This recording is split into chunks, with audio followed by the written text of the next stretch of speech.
I'm Dr. Brad Hafford, archaeologist and economic anthropologist.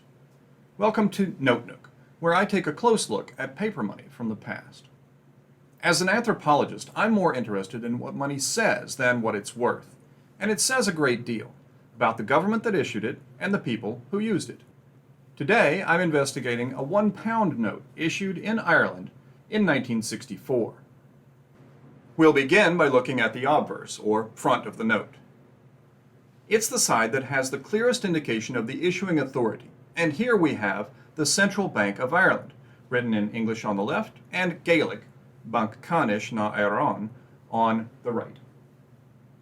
This bilingual pattern is followed across the note, with phrases like legal tender note and £1 at left, and their Gaelic equivalents at right. The obverse of a note often carries an image of an important person from the country or region where the note circulates. Here, we have a somewhat forlorn-looking woman. She is Lady Hazel Lavery, wife of Irish painter Sir John Lavery. She posed for more than 400 of his paintings, but in this one, painted in 1927, she was meant to represent Ireland itself.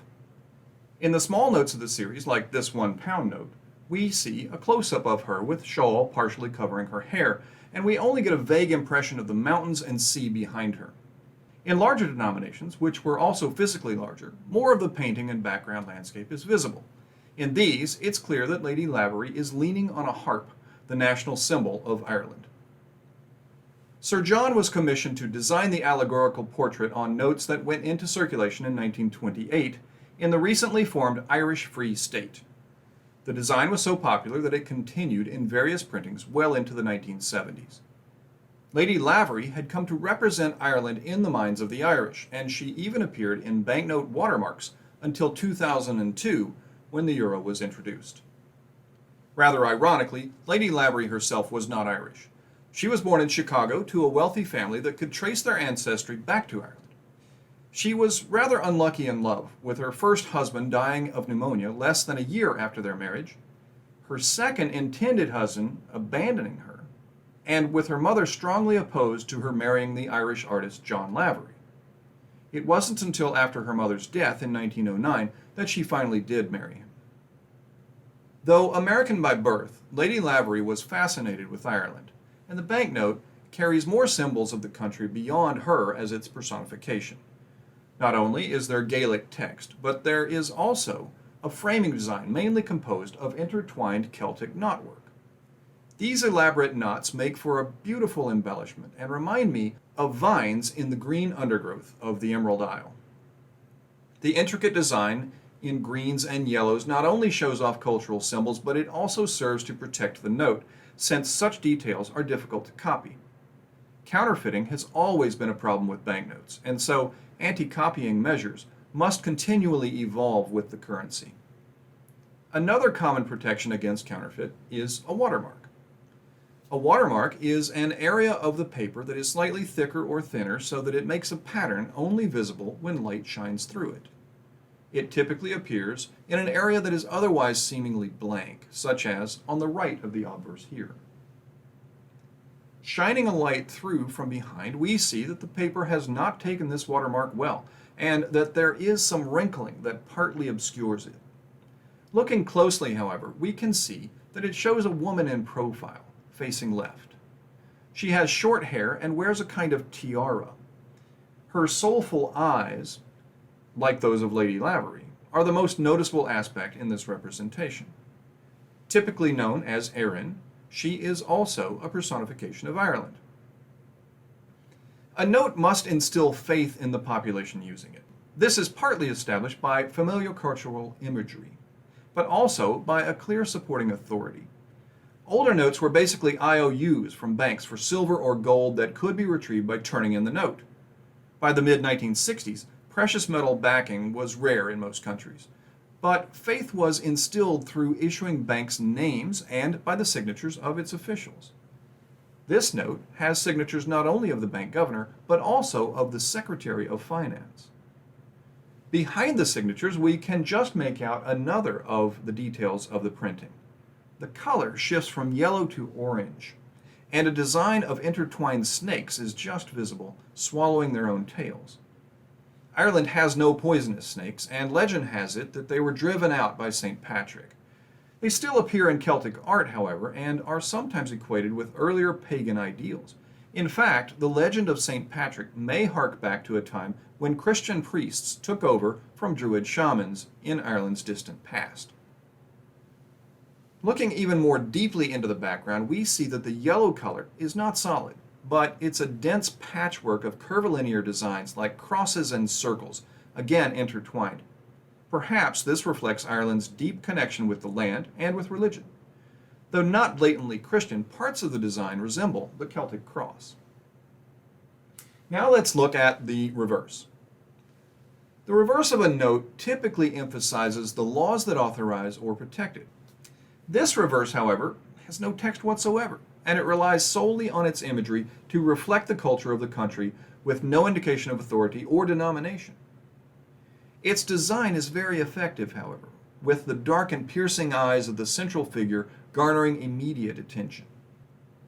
It is the head of a ruggedly bearded man wearing a crown of sorts.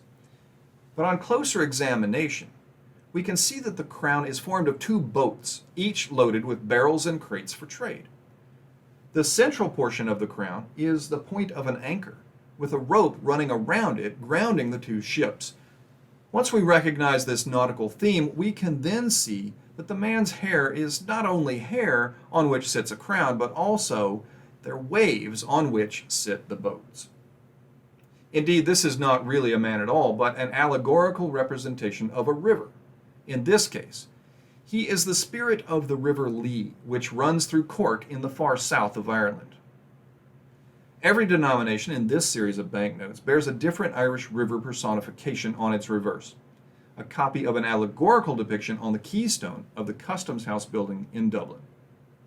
When I first saw the image, I didn't recognize it as a river spirit, but instead thought of it as a representation of the Green Man, often found in Irish lore. The Green Man is a kind of allegory himself, not of a river, but of all nature.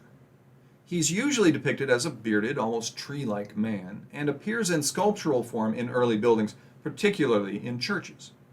It has been said that such representations were included to assimilate pagan ideals into Christian holy places, helping to convert earlier pagan inhabitants.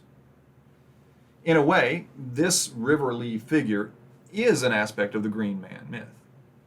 He is a manifestation of nature and a reminder that both the river and the environment as a whole have played an important part in Irish history and are still vital today. His depiction sits in a trapezoidal frame with Celtic knots below and is flanked by elaborate designs in starburst patterns. The interior starbursts are yellowish-orange, and looking closely, we see the same intricate pattern from the front, seemingly holding Celtic crosses within a network of vines. Each starburst can be viewed with a light behind to reveal that one holds the figure of Erin, while the other essentially frames the image of Lady Lavery. They face each other, and each represents the spirit of Ireland, while the green man between represents the natural environment.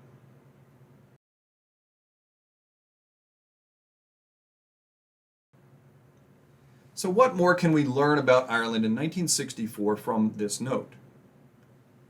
Ireland was a divided country, with 6 counties having decided to stay with the Union of Great Britain in 1922 rather than become a part of the Irish Free State. This followed long-standing problems between the majority Protestant North and the majority Catholic South, and the question of rule from Dublin or rule from London. To help control violent outbreaks in the region, Britain posted troops all throughout Northern Ireland, often exacerbating problems. In 1937, the 28 counties that separated from Britain officially became the Nation of Ireland, sometimes called the Republic of Ireland. And this is the region in which this particular note circulated. British notes were still in use in Northern Ireland. From 1956 to 1962, the Irish Republican Army carried out border campaigns in an attempt to destabilize Northern Ireland and end partition. Then, in the late 1960s, came the period known as the Troubles. This was a rather downplayed name for an upswing in violent actions lasting about 30 years. Of course, violent struggle is not depicted on the note, but there is a strange sense of sadness.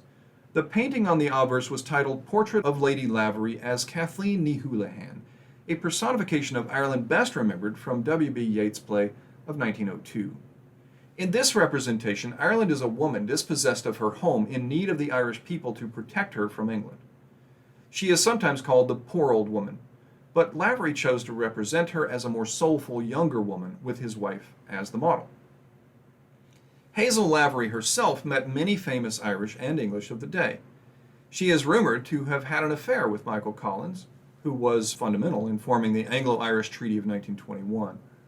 Although that appears to be untrue, she did spend a good deal of time with him before his assassination in 1922. Lavery's plaintive stare out across the rocky coastline works well as a reflection of a stormy Ireland with its struggles of Catholics and Protestants, Unionists and Home Rule. And the fact that her portrait stayed on Irish banknotes right up until the introduction of the euro shows that the Irish themselves found her to be an appropriate representation of their nation. I hope you enjoyed looking at this banknote with me. I'm Dr. Brad Hafford. Join me again next time on Note Nook, part of my series, Money Talks.